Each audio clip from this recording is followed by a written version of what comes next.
sahabat SJ.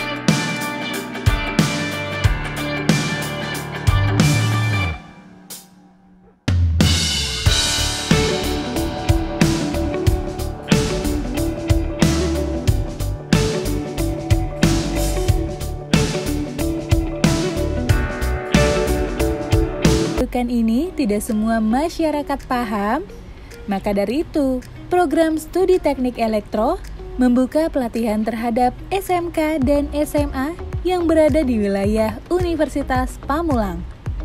Berikut diantaranya: SMKN 1 Kota Tangerang Selatan, SMK 2 Negeri Kabupaten Tangerang, SMK 2 Sasmita Jaya 2, Kota Tangerang Selatan. Secara umum, ada 2 kegiatan yang akan dilakukan pada pelatihan PLTS tingkat dasar ini. 1. Pengenalan sistem PLTS. 2. Praktikum on-site PLTS Unpam. Kegiatan pelatihan PLTS tingkat dasar yang dilakukan oleh program studi teknik elektro menempatkan dosen-dosen atau tenaga pendidikan yang memang juga mengikuti dan menjadi bagian dari proyek pembangunan PLTS di Unpam. Kuku Prasetyo ST, Expert Industri PLTS. Seflahir Dinata, STMPDT, PhD Kandidat UMT Malaysia. Heri Kusnadi STMT, Project Leader PLTS Unpam. Ojak Abdul Rozak, STMT, Manajer Teknik Project PLTS Unpam. Selain para mahasiswa, dosen atau tenaga pendidik ini akan langsung membantu para pelajar yang hadir untuk lebih mengenal terkait apa itu dan bagaimana cara mengoperasikan PLTS. Kegiatan pelatihan ini berlangsung di Kampus 2 Universitas Pamulang yang terletak di Jalan Puspitek Raya, Kecamatan Buaran, Kota Tangerang Selatan. Pada lantai teratas gedung tersebut sudah dipasangkan PLTS sesuai kebutuhan. Inverter berada di lantai 7 gedung B. Kontrol panel pembagi ke setiap unit ada di basement gedung B. Dan laboratorium atau room control PLT ada di lantai gedung C.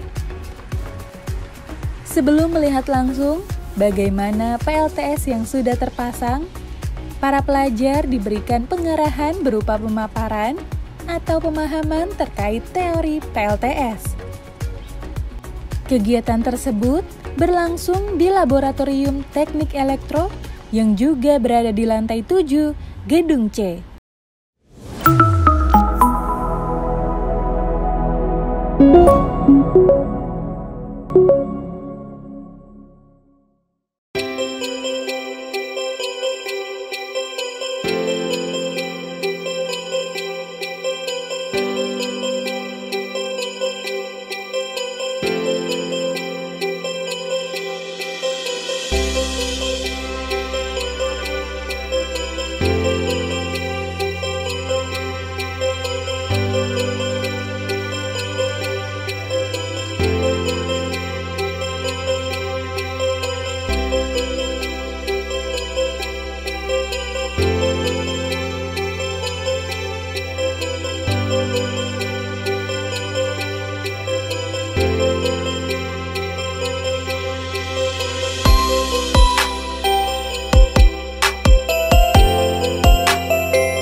Pemahaman secara teori juga tak kalah penting sebelum terjun ke lapangan.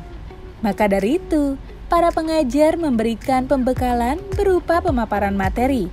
Setelah mengetahui tentang sedikit pemahaman PLTS, para pelajar dibagi menjadi beberapa kelompok untuk bisa mengikuti alur PLTS tersebut. Selain akan pelajar tersebut dapat fokus dalam mendapatkan informasi, hal tersebut juga memudahkan pengajar dalam menjelaskan alat-alat. Sebelum terjun ke lapangan, pelajar diberikan alat-alat pelindung sebelum menuju lokasi PLTS. Ini adalah standar keselamatan yang wajib diterapkan bagi siapapun yang berkunjung ke lokasi PLTS. Lokasi pertama berada di lantai paling atas Gedung B Universitas Pamulang. Pada bagian rooftop, disitulah lokasi pemasangan PLTS dalam menerima sinar matahari.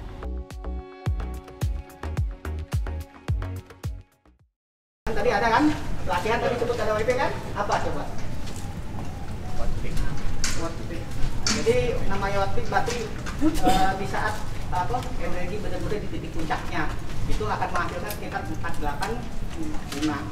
Nah, waktunya kapan? Antara dari jam 10 sampai jam 14.00. Itu waktu beban puncaknya. Tapi tergantung jika bukan lihat di waktunya juga. Kalau waktunya tetap itu di waktu normal ya teman-temannya, tetapi di saat mendung itu nggak jadi patokan.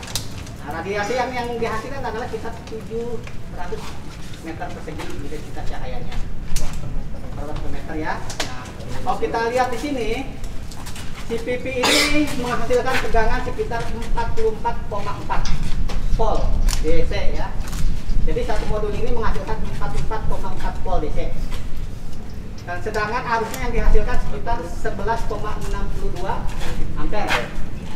Nah, perlu diingat, berarti satu modul PP ini kalau kita masuk ke daerah-daerah tertinggal ini sudah bisa mewakili, karena yang energi listrik yang disubsidi pemerintah adalah sekitar yang rendah itu 450 watt. Nah, berarti subsidi ini bisa dihasilkan untuk satu rumah tinggal di daerah terpencil. Makanya kalau di daerah terpencil itu yang digunakan untuk pemerintah daerah tertinggal disebut SHS ya, solar home system. Nah, ini dia cukup satu lembar kasih inverter, udah langsung nyala. Tetapi itu sistemnya on. Setelah memahami cara pemasangan dan juga penghitungan daya yang diterima, dikeluarkan, dan juga yang dibutuhkan, siswa memiliki informasi bahwa daya energi yang diterima harus dikonversi menjadi daya. Pengkonversian tersebut dilakukan di ruangan inverter yang berada di lantai 7, Gedung B, Kampus 2, Universitas Pamulang. Makin mengurangi ya. Nah, daya ini biasanya kemana sih hasilnya di saat tidak digunakan? Nah, ini biasanya kita daya tidak digunakan di saat libur atau minggu, itu biasanya kita transfer ke PLN. Jadi kita back lagi, mas kita jual lagi ke PLN, namanya apa? KWH ekspor. Jadi isinya eksim yang berdasarkan Pak Ruki, dan itu pun tidak dibayar secara kontan, tetapi pemotongan tagihan KWH. Nanti yang dijual ke PLN 1000, terus hasilnya yang kita dapat misalkan dipakai dalam satu bulan misalkan 3.000, berarti saya bayar 2.000. Yes. Oke. Jadi lihat ini kita bisa pastikan baik ampernya, voltnya, per tahunnya, bisa lihat di smartphone ini, ya kan? Kita lihat. Anda tinggal breaker, oke. Nah, lebih jelasnya ya kalau udah lulus SMK, ya bergabung atau dengan kami di Unpam dengan Pak Masternya Pak Ruki. Nah, kita akan jelaskan sini. Jadi kita bukan memamerkan ya masalah hal ini, tapi kita menunjukkan bahwa di Unpam itu tidak ecek-ecek kata orang murah tapi murah tidak. Kita udah melihat kok. Kita membandingkan tadi kita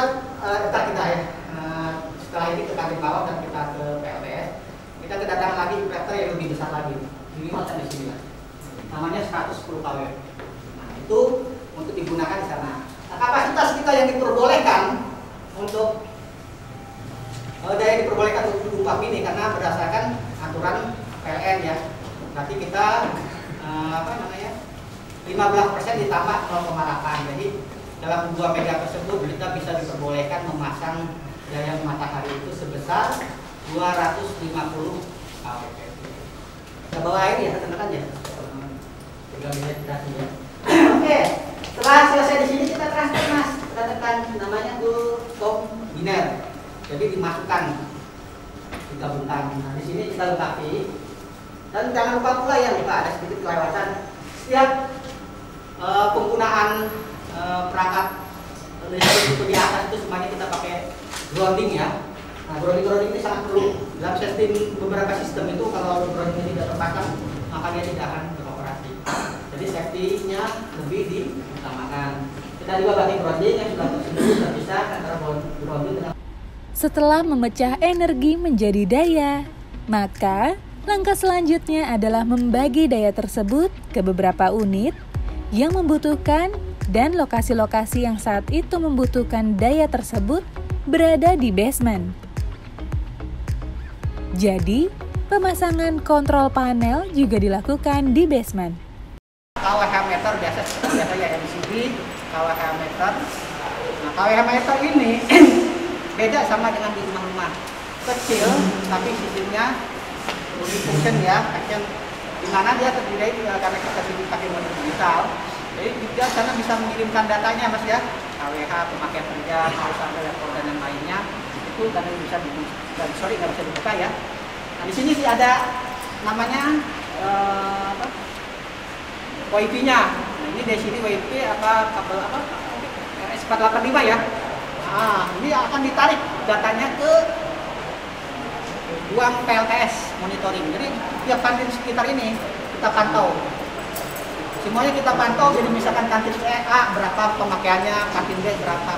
Nah, data-data itu kita ambil dan kita akan buat tagihan ke bank. Karena kita punya bank sendiri BPR, maka setiap kantin ini secara otomatis akan didebit. Nah, itu pola itu akan kerjasama lagi dan dengan tim IT. Nah, dari data ini, tim IT tinggal ngambil data di elektro, dimasukkan ke dalam billing system. Nah, itu otomatis. Nah, hal-hal seperti gitu, emang sistemnya udah mulai begitu sekarang. Jadi teman-teman kalau tidak belajar ke sana semuanya akan ketinggalan. Jadi udah otomatis. KWH udah dipasang alatnya semua itu, sistem itu akan membaca dan memproses ke dalam bentuk tagihan. Dari tagihan supaya pengguna bisa lihat, masukkan ke dalam sistem smartphone. Jadi tinggal lihat, oh tagihan saya segini, warung segini, listrik segini. Bisa dilihat lagi misalnya yang dipecahkan, kenapa kok mahal amat, dilihat perharinya berapa. Itu pengembangan di Universitas Pamulang kayak itu ya mas. Jadi kalau misalkan udah kuliah di sini berleha-leha, ya gitu ketinggalan. Jadi beda dengan kampus-kampus yang lain. Kalau di sini insya Allah pengembangan dengan dosen-dosen expert semua, karena dosen kita ada di beberapa tempat pekerjaan. Jadi setiap teknologi itu akan berkembang terus. Kita akan mengikuti informasi-informasi dari dosen-dosen dari industri. Kalau di kampus itu untuk pengembangan teknologi agak ketinggalan, karena apa? Selama kita ngikutin teknologi, pasti ngikutin pembiayaan. Maka informasi-informasi itu kita dapat dari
Rangkaian kegiatan tersebut harus dijalankan satu persatu, tahap demi tahap, dan pengecekan sesering mungkin, sehingga tidak ada hal yang terlewatkan. Jika satu komponen tidak maksimal, bisa mengakibatkan gangguan lainnya, sehingga PLTS tidak berfungsi. Perkenalkan, nama saya Sumarkantini STMT. Saya guru elektronika di SMK Negeri 1 Kota Tangerang Selatan. Nah, pada hari ini saya di Universitas Pamulang dalam kegiatan pelatihan PLTS yang diselenggarakan oleh Prodi Teknik Elektronika. Kegiatan ini sangat bermanfaat dan berguna sekali bagi siswa-siswa SMK. Karena apa? Di SMK itu belum ada mata pelajaran yang membahas tentang PLTS. Jadi tujuan saya membawa siswa saya ke sini itu agar mereka mendapat pengetahuan tentang PLTS, terus apa sih PLTS itu, terus bagaimana sistem kerjanya, terus bendanya seperti apa tuh. Nah, di sini diperkenalkan semua. Jadi rangkaian acara ini dari pagi sampai sekarang sampai selesai itu sudah cukup bagus sekali lah bagi kami, sangat bermanfaat sekali untuk siswa-siswi kami. Perkenalkan, saya Hendra Saputra, saya guru dari SMK Negeri 2 Kabupaten Tangerang, jurusan TITL. Saya di sini bersama siswa dari SMK Negeri 2 Kabupaten Tangerang untuk menghadiri sebuah kegiatan pelatihan tentang PLTS yang diselenggarakan oleh Universitas Pamulang. Kegiatan ini sangat bermanfaat untuk para siswa dan juga bagi saya pribadi sebagai guru, jadi tahu seperti apa itu PLTS, di mana PLTS adalah hal-hal yang nanti akan sering kita temui di mana kita di Indonesia banyak matahari, jadi bisa dimanfaatkan. Kemudian mengenai kegiatan ini sangat baik dari pengajarnya, ada dosen, ada praktisi juga yang langsung mengajar, disampaikan dengan sangat baik. Kemudian selain di kelas, siswa juga diajak berkeliling on-site melihat seperti apa fasilitas PLTS yang ada di Unpam, dari mulai perencanaan, pembuatan sampai pemeliharaan semua dijelaskan ke siswa. Selain mendapat ilmu tentang PLTS, siswa juga jadi tahu seperti apa dunia kampus, mengingat mereka sebentar lagi akan lulus SMK dan akan melanjutkan ke perguruan tinggi. Hai, nama saya Willy Raun Sudiro, saya siswa dari SMK Negeri 1 Tangerang Selatan. Saya sedang mengikuti acara pelatihan PLTS, pembangkit listrik tenaga surya. Menurut saya kegiatan hari ini sangat bermanfaat bagi para siswa dan yang lainnya, karena kita diperkenalkan oleh PLTS, yaitu energi terbarukan yang akan digunakan di masa nanti, karena energi-energi sekarang kita harus menggantinya. Dan untuk kegiatan hari ini mulai dari dosen dan yang lainnya, bagaimana cara mereka menyampaikan itu sangat mudah sekali dicerna bagi kita para siswa, sehingga kita mudah untuk memahami bagaimana sistem kerja PLTS, pengenalan PLTS itu apa, bagaimana PLTS itu bentuknya seperti apa. Cukup, dan terima kasih. Halo semuanya, perkenalkan, nama saya Riki Aldian Saputra dari SMK Negeri 2 Kabupaten Tangerang. Saya di sini sekarang sedang mengikuti acara pelatihan PLTS atau pembangkit listrik tenaga surya. Menurut saya sendiri, kegiatan ini sangat bermanfaat bagi siswa-siswa SMK Negeri 2 Kabupaten Tangerang dan semua siswa yang mengikuti kegiatan PLTS di sini. Dan untuk pemberi materinya juga menurut saya itu gampang dipahami, dan ketika sudah melihat bentuk-bentuk atau komponen-komponennya dapat dicerna dan dapat dipahami bagi siswa-siswa SMK Negeri 2 Kabupaten Tangerang atau siswa SMK yang lainnya. Dan komponen di sini tuh sangat lengkap, dari mulai cara kerjanya juga dijelasin gimana cara kerja dari panel surya, inverter, dan cara distribusinya juga dijelasin. Dan semoga ada kegiatan berikutnya yang diadakan oleh Universitas Pamulang. Terima kasih. Bismillahirrahmanirrahim. Assalamualaikum warahmatullahi wabarakatuh. Perkenalkan, saya Aryawan Sunardi selaku Ketua Program Studi Teknik Elektro Universitas Pamulang. Alhamdulillah pada hari ini sedang terselenggara pelatihan PLTS tingkat dasar hingga 100 kW peak yang ada di PLTS Unpam. perlu kami sampaikan bahwa ini adalah sebuah agenda rutin di mana merupakan kewajiban dari sebuah perguruan tinggi selain untuk mengadakan tridharma, publikasi penelitian, pengabdian kepada masyarakat dan pengajaran, kita juga mendiseminasikan, mempopulerkan, mempublikasikan hasil riset yang ada di Teknik Elektro Unpam ini. Salah satunya yaitu pengembangan proyek pembangkit listrik tenaga surya. Pada hari ini kami mengundang SMK-SMK se-Tangerang Raya untuk hadir mengikuti pelatihan PLTS hari ini. Adapun kegiatan hari ini yaitu yang pertama, kami mengadakan pelatihan konsep dasar tentang sistem PLTS itu sendiri, kemudian pengenalan komponen peralatan yang ada di PLTS, kemudian yang ketiga kunjungan onset ke PLTS Unpam. SMK-SMK yang hadir beragam, ada dari SMKN 2 Kabupaten Tangerang, ada SMKN 1 Tangerang Selatan, SMK Khasanah Kebajikan, ada SMK Yayasan Sasmita Jaya 2, dan ada juga SMK Sasmita Jaya 2, dan ada juga SMA Al Khair di Tangerang Selatan. Artinya apa? Artinya kami dari Prodi Teknik Elektro Unpam mencoba menyebarluaskan, berkontribusi aktif dalam sebaran energi baru terbarukan. Kami ingin para generasi muda, khususnya siswa-siswa SMK, mulai sejak SMK mengenal apa itu PLTS. Dan dari PLTS ini harapannya adalah para siswa SMK bisa memahami bagaimana proses dari mulai perancangan, kemudian uji komisioning, kemudian juga pengoperasian serta maintenance-nya. Jadi dalam pelatihan ini goalnya adalah para siswa SMK memahami tentang konsep PLTS dari hulu perancangan sampai ke hilir pemanfaatan PLTS. Di Unpam sendiri PLTS dimanfaatkan untuk suplai energi listrik di kantin-kantin basement yang ada di gedung Unpam. Oleh karena itu kami sangat berharap kegiatan ini terjaga kesinambungan, terjaga sustainability-nya, artinya kegiatan ini terus-menerus bisa kami adakan sehingga diseminasi, sehingga pembangkit listrik tenaga surya yang ada di Unpam ini informasinya tersebar ke seluruh SMK yang ada di Tangerang Raya, dan kegiatan ini berkelanjutan untuk mengenalkan teknologi pembangkit listrik tenaga surya. Demikian yang dapat kami sampaikan. Kami berharap dengan konsekuensi Unpam sebagai peringkat 49 versi Unirank dan di PTN dan PTS serta 16 di PTS bisa berdampak positif membangun gairah riset yang ada di Unpam ini, dan insya Allah Unpam menjadi kampus terkemuka, menjadi sebuah branding Green Campus di bidang energi baru terbarukan.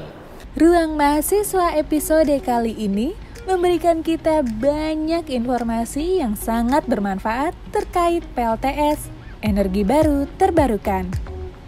Sampai jumpa pada episode berikutnya. Sampai ketemu lagi sahabat SJTV. Salam Ruang Mahasiswa.